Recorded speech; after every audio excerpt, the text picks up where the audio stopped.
in computational biomedicine, there are essentially as many problems as there are diseases.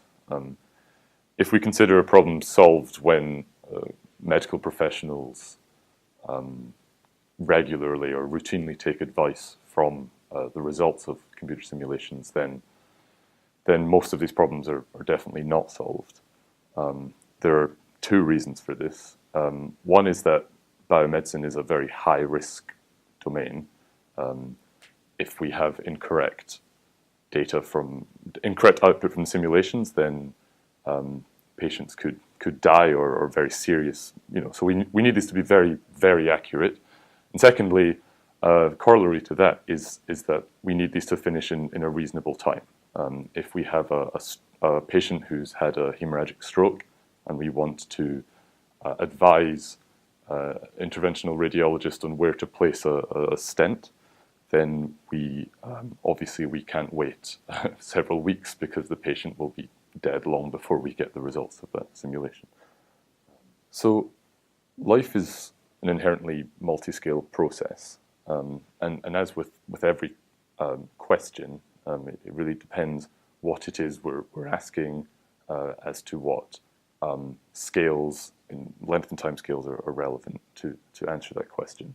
But if you consider the human body, essentially spans scales from the atomic level, where we have proteins on nanometers, all the way through molecular motors on tens of nanometers, up through cells on microns, and all the way up to organs, or even the skeletal frame of a person. Typically, any question about disease or the effects of it will call into play quite a few of these scales.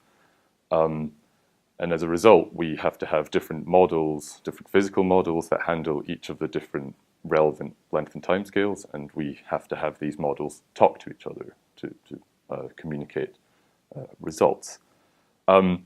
We also need to run these models several times, the full simulation, because we need a measure of the uncertainty in our results. That's to some extent more important even than the result itself. We're going to make clinical decisions based on this output. We need to know whether we can trust it at all. We need to know what the bounds are on the error of that simulation.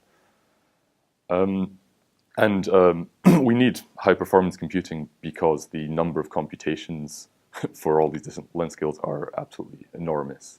You want that done quickly and efficiently, you have to run that on extremely large computers. So in a general sense, being scientists, what we want to do is concentrate on the science of our problem.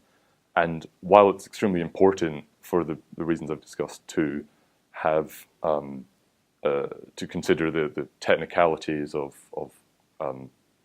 communication between models and to optimize these computer simulations, those are ultimately distractions to what we're trying to do, which is produce a scientifically valid model. We want to spend more time actually introducing new science to the model or validating existing science. We don't want to spend ages worrying about optimizing it or any sort of technicality like that.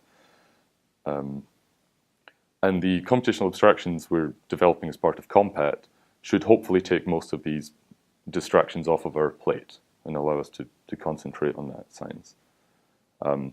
Secondly, specific to the computational biomedicine domain, we want these simulations to be run in hospitals or maybe even by drug companies. And in that case, the energy cost of running the simulations is extremely problematic.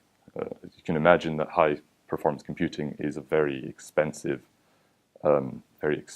process, and anything we can do to minimize that and to take the pain out of minimizing it is really welcome.